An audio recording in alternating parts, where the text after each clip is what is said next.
అందరికీ మన ప్రభువును రక్షకుడైనటువంటి యేసుక్రీస్తు వారి పేరిట మరొకసారి ప్రేమపూర్వకమైన వందనాలు. మరి అవకాశాన్ని ఇచ్చినటువంటి దేవాది దేవునికి మొదటిగా కృతజ్ఞతాస్తుతులు చెల్లించుకుంటున్నాను.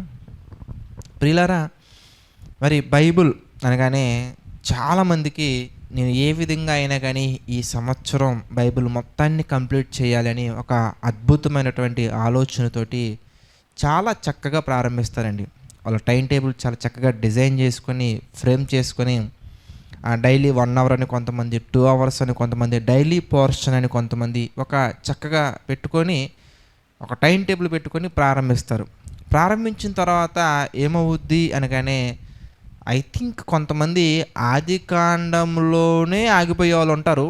కొంతమంది ఆది కాండం నుంచి నిర్గమకాండం వరకు వస్తారు. తర్వాత లేవియ కాండానికి వచ్చేసరికల్లా ఏమైపోయిందంటే, ఏంటి ఈ బలులేంటి, పాప పరిహారార్థ బలేంటి, మధ్యలో ఈ స్వేచ్ఛార్పణలేంటి, అసలు ఏం మాట్లాడుతున్నారు, ఆ భాష ఏంటి అర్థం కాక అప్పటికే చాలామందికి చాలా ప్రశ్నలు వచ్చేసి ఉంటాయండి. అసలు ఇశ్రాయేలీలు ఎవరని కానీ ఇలా రకరకాల ఆలోచనలు వస్తూ ఉంటాయి. అఫ్కోర్స్ ఒకవేళ వాళ్ళు కనుక క్రిస్టియన్ బ్యాక్గ్రౌండ్ ఉండుంటే కనుక, అనగా సండే స్కూల్స్లో కానీ లేదంటే కొంతమంది సేవకులు చెప్పినటువంటి కొన్ని విషయాలు, కొన్ని జీవిత చరిత్రల వలన వాళ్ళకి ఆ పేర్లు అవగాహన ఉండుంటుంది. నోవాహ్ అని కానీ లేదంటే దావీదు కానీ గొల్యాత్ కానీ ఈ పేర్లు కొంత అవగాహన ఉంటుంది. అబ్రహాం అని కానీ ఇవన్నీ కొంచెం కొద్ది గొప్ప ఒక స్పష్టత ఉంటుంది కనుక లేవీ కాండం వరకైనా రాగలుగుతారు కొంతమంది. కానీ ఎవరైనా కానీ ఆ క్రిస్టియన్ బ్యాక్గ్రౌండ్ లేకుండా, అనగా వారి చిన్న వయసులో బాల్యంలో సండే స్కూల్స్ పరిచయం లేకపోవటం వల్ల అయ్యి ఉండొచ్చు, లేదంటే వాళ్ళకి అసలు తెలియదు. ఈ మధ్య కాలంలోనే ఒకవేళ యేసుక్రీస్తు వారిని అంగీకరించారనుకోండి, లేదంటే ఎవరో చెప్పినటువంటి సువార్త వలన చాలా చక్కగా దేవుని యొక్క కృపను బట్టి దేవుని యొక్క ప్రేమకు ఆకర్షితుడై వాక్యాన్ని చదవాలి, వాక్యాన్ని ధ్యానించాలని కనుక ఒకవేళ ప్రారంభించినట్లయితే కనుక బైబుల్ని, ఏమంటే ఒక విషయం చెప్తాను, బైబుల్ని కంప్లీట్ చేయాలంటే 1 ఇయర్ కంప్లీట్ చేయడానికి ఈ మధ్యకాలంలో ఐ థింక్ మా మిసెస్ గారు కొన్ని రీసెర్చ్ చేయడం వల్ల కొన్ని క్యాల్కులేషన్స్ని బట్టి నాకు అర్థమైనటువంటి విషయం ఏంటంటే, సుమారుగా ఒక 15 మినిట్స్ కనుక ఎవ్రీడే మనం కూర్చున్నామంటే కనుక కంప్లీట్గా మనం బైబిల్ని చదివేయచ్చండి. 15 మినిట్స్ కనుక మనం డైలీ కూర్చోగలిగితే కనుక కంప్లీట్గా 1 ఇయర్లో మనం బైబిల్ మొత్తాన్ని కంప్లీట్ చేసేయచ్చు. మనం కనుక ½ అన్ అవర్కి మనం ఇంక్రీజ్ చేసుకున్నాం అనుకోండి, డైలీ పోర్షన్ కనుక మనం ½ అన్ అవర్కి మనం ఇంక్రీజ్ చేసుకుంటే కనుక 6 మంత్స్లో కంప్లీట్ చేసేయచ్చు. అదే 1 అవర్కి మనం పెంచుకున్నాం అనుకోండి 3 మంత్స్లో కంప్లీట్ చేసేయచ్చు. అదే 2 అవర్స్కి మనం పెంచుకుంటే జస్ట్ ఇమాజినేషన్ చేసుకోండి. అంటే మనం చదువుకుంటూ వెళ్ళిపోతే కనుక మనం కూర్చునే సమయాన్ని బట్టి మనం కనుక ఎక్కువసేపు మనం కూర్చొని చదవగలిగితే కనుక చాలా ఫాస్ట్గానే కంప్లీట్గానే మనం పరిపూర్ణంగా బైబిల్ని చదివేయచ్చు. కానీ అలా చదువుకుంటూ వెళ్ళటం వల్ల 100 సార్లు చదివినా కానీ 1000 సార్లు చదివినా కానీ ఉపయోగం అనేది ఉండదు. ఎందుకంటే బైబిల్లో ఒక వచనాన్ని మనం చదువుకుంటున్నప్పుడు ఎంత కంప్లీట్గా మనం అందులో ఉన్న విషయాల్ని అర్థం చేసుకుంటున్నాం అనేది ఇంపార్టెంట్, కానీ ఎంత ఫాస్ట్గా కంప్లీట్ చేస్తున్నాం అన్నది కాదండి. ఇంకా క్లియర్గా చెప్పాలంటే ఎంత ఫెయిత్ మనం ఆ వర్సెస్ ద్వారా మనం పెంచుకుంటున్నాం అనేది ఇంపార్టెంట్, కానీ ఎంత ఫాస్ట్గా కంప్లీట్ చేస్తున్నాం అనేది ఇంపార్టెంట్ కాదండి. దేవుడు ఎక్కడా కూడా మై డియర్ చైల్డ్ నువ్వు 6 మంత్స్లో బైబిల్ కంప్లీట్ చేస్తే నీకు పరలోకాన్ని ఇచ్చేస్తానని ఎక్కడా చెప్పలేదండి. బట్ శాల్వేషన్లో కనుక నువ్వు పరిపూర్ణంగా ఉండగలిగితే, క్యారెక్టర్ని కనుక కాపాడుకోగలిగితే, పరిశుద్ధంగా ఉండగలిగితే నీకు పరలోకాన్ని ఇస్తా అన్నారు ఆయన. దేవుడిని చిత్త ప్రకారంగా నడుచుకుంటే మనకి పరలోకాన్ని ఇస్తా అన్నారు, కానీ బైబిల్ని ఫాస్ట్గా కంప్లీట్ చేస్తాను ఎక్కడా చెప్పలేదు. కనుక మనం ఎంత ఫాస్ట్గా కంప్లీట్ చేస్తున్నాం అన్న దాని మీద కాకుండా మన శ్రద్ధ కనుక ప్రియులారా, మనం ఎన్ని ఎక్కువ విషయాలు నేర్చుకోగలుగుతున్నాము, ఎంత చక్కగా బైబిల్ని మనం అర్థం చేసుకోగలుగుతున్నాం అనేది చాలా ప్రాముఖ్యమైనటువంటి విషయం ప్రియులారా. అయితే మరి క్రిస్టియన్ బ్యాక్గ్రౌండ్ ఒకవేళ ఉండుంటే కనుక వాళ్ళకు ఒక అవగాహన ఉంటుంది, వాళ్ళు మేబీ చదువుకునే అవకాశాలు ఉంటాయి, వాళ్ళకు కూడా కొంతమందికి పరిపూర్ణమైనటువంటి అవగాహన ఉండుండకపోవచ్చు. ఉంటే కనుక దేవునికి మహిమ, మంచిది. అయితే కనుక బైబిల్ని ఎలా చదవాలి అని అడిగిన వెంటనే చాలామంది, అంటే ఒకప్పుడు నేను క్రిస్టియన్ కాదండి, ప్రభు కృపను బట్టి దేవుని యొక్క చిత్తాన్ని బట్టి, ఆయన ప్రేమపూర్వకమైనటువంటి పిలుపుని బట్టి నేను ప్రభువులోకి వచ్చిన తర్వాత నాకు బైబిల్ చదవాలని చాలా ఆసక్తిగా ఉండేది. ముఖ్యంగా కొంతమంది సేవకులు వాక్యం చెప్తున్నప్పుడు, అరే ఈ బ్రదర్ భలే చెప్తున్నారే, ఇక్కడ ఒక రెఫరెన్స్ తీసుకొని మరెక్కడో ఇంకొక రెఫరెన్స్కి కనెక్షన్ ఎలా ఇస్తున్నారు అసలు ఇంతకీ, లూకా సువార్తలో ఉన్నటువంటి వచనాన్ని తీసుకొని ప్రకటన గ్రంథంలో ఎలా చెప్తున్నారే బ్రదరు, మళ్ళీ ఆదికాండంలోకి వెళ్తున్నారే, అసలు ఎగ్జాక్ట్గా దీన్ని కనెక్ట్ అయ్యే వరుస అతనికి ఎలా తెలిసిపోతుంది అని నేను కొంతమంది సేవకులు కూడా అడిగేవారిని. బ్రదర్ మీరు ఎలా చెప్తున్నారండి, అయ్యగారు మీరు ఎలా చెప్తున్నారండి, పాస్టర్ గారు మీరు ఎలా చెప్తున్నారంటే వారు దేవుడు వారికి ఇచ్చిన జ్ఞానాన్ని బట్టి తెలియజేసేవారు.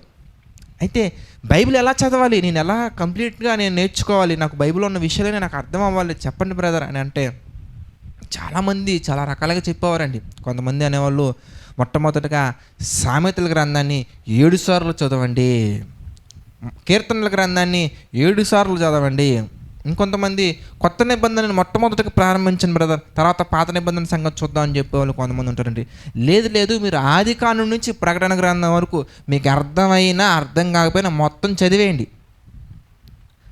రెండోసారి మళ్ళీ చదవండి, మూడోసారి మళ్ళీ చదవండి, అలా 7 సార్లు కనుక మీరు చదివితే అప్పుడు మీకు బైబిల్ చదవటం అర్థమవుతుంది, బైబిల్లో అన్ని విషయాలు తెలుస్తాయని చెప్పేసి చెప్పేవాళ్ళు. అంటే ఎలా చదవాలి అనగానే రకరకాల ఐడియాలజీ, రకరకాల మెథడ్స్, రకరకాల అనుభవపూర్వకమైనటువంటి విషయాలు చెప్తూ ఉంటారు. బహుశా అది వాళ్ళ అనుభవాల నుంచి వచ్చినటువంటి విషయాలు అయి ఉండొచ్చు. అంటే వాటిని నేను తప్పు పట్టట్లేదులే కానీ అలా చదవమని బైబిల్లో ఎక్కడుందో మనం మొట్టమొదటి తెలుసుకోవాల్సిన బాధ్యత వినేవారిగా మన మీద ఉంది. మొట్టమొదటి మనం గ్రహించవలసినటువంటి విషయం అది. ఎందుకని ఇలా చెప్తున్నానంటే, ఎలాగలా చదివేయాలనుకుంటే కనుక ఎవరిని అడగాల్సిన అవసరం లేదండి, చదువుకుంటూ వెళ్ళిపోవచ్చు.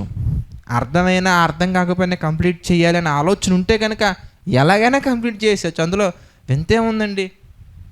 కానీ ఆలోచించండి, నేను కూడా వాక్యాన్ని చదవాలి, దేవుని యొక్క విషయాలను ధ్యానించాలని ఒక అద్భుతమైనటువంటి దేవుడు ఇచ్చినటువంటి ప్రేరేపణ బట్టి ప్రారంభించిన తర్వాత మొట్టమొదటిగా నేను ఆదికాండం 1వ అధ్యాయాన్ని చదివానండి.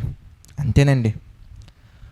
ఫస్ట్ చాప్టర్లో అనగా జెనిసిస్, ఆదికాండం ఫస్ట్ బుక్లో ఫస్ట్ చాప్టర్లో వచ్చినటువంటి ప్రశ్నలు నిజంగా నన్ను చాలా కన్ఫ్యూజ్ చేసేయండి. అంటే బాగా ఇబ్బంది పెట్టాయనే చెప్పాలి, ఒక మాటలో చెప్పాలంటే. మీరు కూడా ఆలోచించండి ఒకసారి. నేను చదివినప్పుడు చూద్దాం. ఆదికాండం 1వ అధ్యాయం మనం చూస్తానండి. ఆదికాండం ఆ ప్రశ్నలు మీకు కూడా తెలియజేస్తాను, చూద్దురు కానీ మీరు కూడా ఎలా నాకు మొదట్లో ప్రశ్నలు వచ్చాయని. కానీ ఆదికాండము 1వ అధ్యాయము 1వ వచనం చదివినప్పుడు అండి, ఆదియందు దేవుడు భూమి ఆకాశములను సృజించను. ఇక్కడ దేవుడు ఏం సృజించారు అనగానే భూమి ఆకాశమును సృజించెను. బాగుంది. అయితే అలా మనం చదువుకుంటూ వచ్చాం అనుకోండి, 9వ వచనం చూసిన వెంటనే దేవుడు ఆకాశం క్రింద జలములు ఒక చోటనే కూర్చోబెట్టి ఆరిన నేల కనబడును గాకని పలుకుగా ఆ ప్రకారమైన దేవుడు ఆరిన నేలకు భూమి అని పేరు పెట్టెను. అదేంటండి, 1వ అధ్యాయం 1వ వచనంలో దేవుడు భూమిని ఆకాశంను సృజించినని ఉంది కదా, మరి 9 వచనాల్లో మనం చూస్తే మరి ఇక్కడ భూమిని సృజించిననుంది, భూమికి పేరు పెట్టనుంది, దీని అర్థం ఏంటి అని అడిగితే ఏమండి కొంతమంది చెప్పినటువంటి సమాధానం ఏంటంటే, మీకు తెలియదు బ్రదర్, దేవుడు మొట్టమొదటిగా సృష్టించినటువంటి భూమి వేరు, ఇప్పుడు ఉన్నటువంటి భూమి వేరు, అక్కడ కనబడుతున్నటువంటి మొట్టమొదటిగా సృజించినటువంటి ఆకాశం వేరు, ఇక్కడ మనకి కనబడుతున్నటువంటి ఆకాశం వేరు, అది నూతన ఆకాశము నూతన భూమి బ్రదర్ అని చెప్పారండి. నేను ఆశ్చర్యపోయాను నిజమా అని. కానీ వాస్తవంగా అది కరెక్ట్ కాదండి.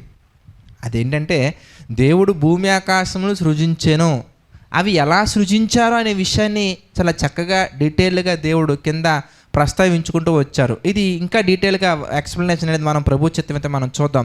ఇంకా మనం అలా చదువుకుంటూ పోతేనండి, మరి మీరు చూడొచ్చండి 1వ దినము అనగా మనం చదువుకుంటూ వెళ్దాం. 3వ వచనం మనం చూద్దాం. ఆదికాండము 1వ అధ్యాయం 3వ వచనం మనం చూస్తే, దేవుడు వెలుగు కమ్మని పలుకుగా వెలుగు కలిగెను, దేవుడు వెలుగు మంచిదైనట్టు దేవుడు చూచెను, దేవుడు వెలుగును చీకటిని వేరుపరచును, దేవుడు వెలుగునకు పగలనియు చీకటికి రాత్రిని పేరు పెట్టెను, అస్తమయమును ఉదయమును కలుగుగా ఒక దినం ఆయను. మొదటి రోజు దేవుడు ఏం చేశారయ్యా అంటే వెలుగును చేశారండి. ఆ వెలుగును చీకటిని వేరుపరిచారండి. ఒక దినం అయిపోయిందండి. రెండో రోజు ఏం చేశారని మనం ఆలోచిస్తేనండి 7వ వచనం మనం చూద్దాం. దేవుడు ఆ విశాలము చేసి విశాలము క్రింది జలములను విశాలము మీది జలములను వేరుపరపక ఆ ప్రకారం ఆయను దేవుడు ఆ విశాలమునకు ఆకాశమని పేరు పెట్టెను. అస్తమయమును ఉదయమును కలుగగా రెండవ దినమాయెను. అంటే మొదటి దినమున దేవుడు వెలుగును చేశారు, రెండవ దినమున దేవుడు ఆకాశమును చేశారు. మరి మూడవ దినమున ఏం చేశారయ్యా అని మనం చూస్తే 9వ వచనం మనం చూద్దాం. దేవుడు ఆకాశము క్రిందనున్న జలములు ఒకచోటనే కూర్చబడి ఆరిన నేల కనబడును గాకని పలుకగా ఆ ప్రకారమైన దేవుడు ఆరిన నేలకు భూమి అని పేరు పెట్టెను, జలరాశికి ఆయన సముద్రములను పేరు పెట్టును అని మాట్లాడుకుంటూ మనం వెళ్తే మూడో రోజు